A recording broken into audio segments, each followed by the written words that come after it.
आज जो गृह मंत्री अमित शाह के साथ संसद में हुआ, उसकी कल्पना ना मोदी ने की होगी, ना अमित शाह ने पिछले 11 वर्षों में की होगी। नहीं सोचा होगा ऐसी स्थिति बन जाएगी कि संसद के अंदर उनके साथ ऐसा सलूक होगा। लेकिन चेहरा जरा गौर से पढ़िएगा गृह मंत्री अमित शाह का। जब वो बोल रहे थे और उनके साथ ये सलूक किया जा रहा था, तब भी चेहरे पर फर्क नहीं था। ऐसा महसूस हो रहा था सिर्फ कुर्सी बचाने की ये वो कवायद है जिस कवायद में कुछ भी हो जाए, लेकिन करना वही है जिससे कुर्सी बची रहे। आज आपको दिखाऊंगा कि कैसे उनको याद दिलाया गया कि कैसे गुजरात में जब वो मंत्री पद पर थे तो उन्होंने क्या क्या किया था। ये खुल्लम खुल्ला हुआ था। आज सबसे ज्यादा मजबूर और लाचार इस सरकार का वो चेहरा नजर आया है। लेकिन सत्ता के दम पर पिछले 11 वर्षों में कैसे लोकतांत्रिक आवाजों को दबाने की कोशिश की जाती रही, उसकी भी आज एक तस्वीर आपको दिखाऊंगा और दिखाऊंगा कैसे गृह मंत्री अमित शाह आज और पूरी की पूरी सरकार एक्सपोज हुई है। नमस्कार, मैं हूं प्रज्वल गौतम और आप देख रहे हैं DS4 न्यूज। मैं पूरी जिम्मेदारी के साथ अपने चैनल पर कहता हूं, आज के बाद न मोदी को, न शाह को, न बीजेपी में वो मोदी शाह गुट के नेताओं को कोई नैतिक साहस होना चाहिए कि वो इंदिरा गांधी का इमरजेंसी को लेकर उनकी आलोचना कर सके, उन पर कोई टिप्पणी कर सके, उनकी कोई निंदा कर सके। मैं ये नहीं कहता, मैं मेरा चैनल पूरी जिम्मेदारी के साथ इमरजेंसी का पुरजोर विरोध करते हैं। जो उस दौर में हुआ वो नहीं होना चाहिए था, लेकिन ऐसे सारे इमरजेंसी के मसले पर मोदी और शाह को बोलने का नैतिक कोई साहस नहीं बचा। क्यों नहीं है नैतिकता? क्योंकि आज उन्होंने जो बिल पेश किया उसने साफ साफ साबित कर दिया कि उनका भी विश्वास लोकतंत्र में नहीं है। वरना इस बिल को लाने का कोई मतलब नहीं जिसमें न कोई आरोपी दोषी साबित हो रहा है और दोषी साबित हुए बिना ही उसकी कुर्सी को छीन लेने का अधिकार अपने हाथों में मोदी शाह रखना चाहते हैं। आज सबसे पहले दिखाऊंगा जैसे उस बिल को पढ़ रहे थे क्या हर्ष हुआ, कैसे उनके मुंह पर वही बिल फाड़कर फेंके गए। देखिए पहले वीडियो। शर्मिंदगी वाली बात सिर्फ इतनी बार नहीं है दोस्तों। आज मैं देख रहा था कि लोकसभा के जो अध्यक्ष हैं, लोकसभा के अध्यक्ष, वो भी सपाट चेहरे के साथ वो जानते थे इसमें आप विपक्ष को रोक नहीं पाएंगे। वो भी जानते थे इस बिल का इस्तेमाल कहां होना है। वो भी जानते हैं कि इस बिल के जरिए किस किस को कंट्रोल करना है। वो भी जानते हैं उनकी बीजेपी मोदी शाह वाली 240 सीटों पर आने के बाद कितनी बेबस महसूस कर रही है।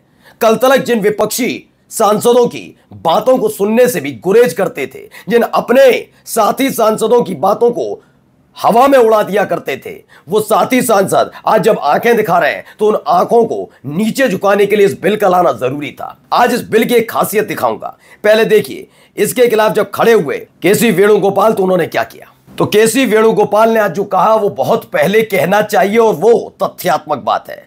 उन्होंने क्या कहा? उन्होंने इस विधेयक का विरोध, उन्होंने कहा इस विधेयक का विरोध करें। भाजपा नेता जो वेणुगोपाल है उन्होंने कहा कि इस विधेयक का उद्देश्य राजनीति में नैतिकता लाना है। लेकिन मैं भारत के गृह मंत्री से पूछना चाहता हूं, जब वो गुजरात के गृह मंत्री थे और उन्हें गिरफ्तारी का सामना करना पड़ा था, तो क्या उन्होंने नैतिक जिम्मेदारी लेते हुए इस्तीफा देने के बारे में सोचा था? यह सवाल पूछना लाजमी था। चेहरा उतरा हुआ था। गृह मंत्री अमित शाह जवाब नहीं दे पाए क्योंकि उन दिनों की याद ताजा हो गई होंगी। आज उनके चेहरे पर उसी बिल की कॉपी फाड़ी गई। लेकिन आज नैतिकता विपक्ष को सिर्फ नहीं दिखानी, आज एनडीए के सांसदों को दिखानी होगी। पूछेंगे अपने आप से बीजेपी के वो सांसद भी, क्या आप लोग तैयार हैं जब आने वाले वक्त में 75 साल की उम्र की रूपरेखा तैयार करके इन्हीं मोदी शाह ने आपकी ही पार्टी के आडवाणी और मुरली मनोहर जोशी को साइडलाइन किया था और आज 75 साल पूरे होने पर, जब होने जा रहे 1 महीना से भी कम समय बचा है, और अब आरएसएस के दफ्तर के चक्कर से लेकर बटरिंग करके अपने आप को उससे मुक्त करना चाहते हैं। आप बता दीजिए क्या इतनी नैतिकता जरूरी थी? यह वाकई उद्देश्य राजनीति में अपराधीकरण खत्म करने का है? अगर ऐसा है तो हेमंत बिस्व शर्मा, अजित पवार और तो और कई नेता, छगन भुजबल जैसे नेता जिन पर आप ही की पार्टी आरोप लगाती रही, वो खुलेआम कैसे घूम रहे हैं? कैसे नेता बने, कैसे मंत्री बने? बता पाएंगे? नजरें मिला पाएंगे आप ये मत सोचिएगा कि नंबर सिर्फ विपक्ष का आएगा, साथियों का भी आएगा, क्योंकि ये जानते हैं कि उपराष्ट्रपति पद में क्रॉस वोटिंग हो सकती है। 9 तारीख को, याद रखिए जो मैं बोल रहा हूं, 9 तारीख को, 9 सितंबर को वोटिंग होनी है। ये अभी जो विधानसभा का, लोकसभा का सत्र है, यह भी चलना है और इसी सत्र में से पास कराकर ये चाहते हैं इसे कानून में तब्दील करना। और अगर ये एक बार कानून में तब्दील हो गया तो चंद्रबाबू नायडू का साहस नहीं होगा कि वो चाहकर भी उपराष्ट्रपति पद पर कि मैं होने वाले चुनाव में क्रॉस वोटिंग करें। इनकी मंशा नीतीश कुमार को काबू करने की है। या विपक्षी पार्टियों के लिए, विपक्षी पार्टी शासित राज्यों पर यह बाद में लागू करेंगे, पहले ये अपने ही साथियों को पर लगाम कसेंगे। चिराग पासवान पर लगाम कसेंगे, जो बात बात पर नैतिकता की बात करते हैं, बात बात पर उठाते हैं मुद्दा। सबसे पहले उनको भी लगाम उस पर कसी जाएगी, उनको भी नियंत्रण किया जाएगा, कंट्रोल किया जाएगा कि अगर बोले तो याद रखना 30 दिन ही तो है। बहुत सारे ऐसे मसले हैं जिन मसलों पर बड़ी आसानी से ईडी सीबीआई खड़ा कर दिया जाए, आपकी चौखट पर आपको खींचते हुए ले जाएगी, 30 दिन हिरासत में रखेगी, 31वें दिन आपका मंत्री पद जाएगा। कहां जाओगे? यही चंद्रबाबू नायडू के साथ हो सकता है, यही नीतीश कुमार के साथ हो सकता है। यह नैतिकता आज आपको दिखानी है, सत्ता पक्ष में बैठे हुए उन सांसदों को दिखानी है जो आज सोच रहे हैं हम तो इनके साथ हैं, हमारा कौन क्या बिगाड़ लेगा। लेकिन याद रखना ये किसी को बख्शने वाले नहीं है। ये आगे देखिए डॉक्टर शीतल यादव ने क्या लिखा है। उन्होंने कहा केसी वेणुगोपाल को उसके ने अमित शाह को उनके जेल के दिनों की याद दिला दी। वेणुगोपाल ने कहा कि अगर ये कानून आपके दिनों में होता तो आप जेल में रह जाते और कभी भी देश के गृह मंत्री न बन पाते। यह सही बात है, यह हकीकत है। क्या बीजेपी के नेताओं पर गंभीर आरोप नहीं है, लेकिन वही आराम से घूम रहे, कोई फर्क नहीं पड़ता, जो अब तक मोदी शाह के सामने नतमस्तक नहीं हो पाए।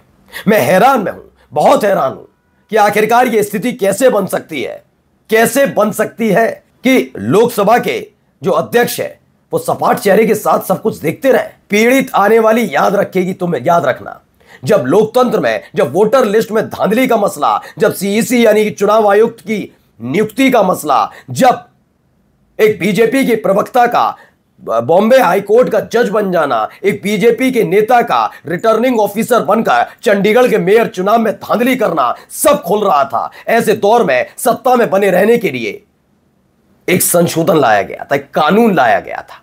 वो कानून जिसमें कहा जाता है कि प्रधानमंत्री और उनके कैबिनेट मंत्री, किसी भी प्रदेश के मुख्यमंत्री और उनके कैबिनेट मंत्री, अगर उन पर 5 साल या 5 साल से ज्यादा सजा वाले प्रावधान के आरोप लगते हैं और उन्हीं आरोपों के चलते उनकी गिरफ्तारी होती है, 30 दिन तक वो जेल में या हिरासत में रहते हैं, तो 31वें दिन प्रधानमंत्री की कुर्सी जाएगी, उस कैबिनेट मंत्री की कुर्सी चली जाएगी, उस मुख्यमंत्री की कुर्सी चली जाएगी, उस राज्य के मंत्री की कुर्सी चली जाएगी। और इसके लिए कोर्ट से हमें यह नहीं चाहिए प्रमाण पत्र कि वो फलाना व्यक्ति वाकई दोषी है या नहीं, आरोपों के आधार पर ही चली जाएगी। कोई इस देश के अंदर बता सकता है कि इस कानून के पारित होने के बाद क्या किसी में इतनी साहस है कि प्रधानमंत्री नरेंद्र मोदी को किसी मसले में आरोपों के आधार पर गिरफ्तार कर सके? वो जानते हैं, इसलिए अपना नाम, अपना पद, नाम तो नहीं, अपना पद जानबूझकर डाला गया, ये दिखाने के लिए कि हमें भी देखो, हम भी इज्जत में हैं। लेकिन 11 वर्षों में क्या ये साहस कोई कर पाए और कर पाएगा? नहीं, कतई नहीं। वो जानते हैं जब तक वो सत्ता में रहेंगे कोई नरेंद्र मोदी से सवाल, जेल तो बहुत दूर की बात है, सवाल तक ना कर पाए। इसका इस्तेमाल अपनी ही सरकार में शामिल कैबिनेट मंत्री, विपक्षी पार्टियों के शासित राज्यों के मुख्यमंत्री, उनके कैबिनेट मंत्री और तो और अपने साथी जो हमें समर्थन तो दे रहे हैं लेकिन बात बात पर कभी कभी लगता है बागी हो जाएंगे, बगावत कर देंगे, उन पर लगाम लगाने के लिए इस्तेमाल किया जा रहा है। लिख कर ले लीजिए। नमस्कार।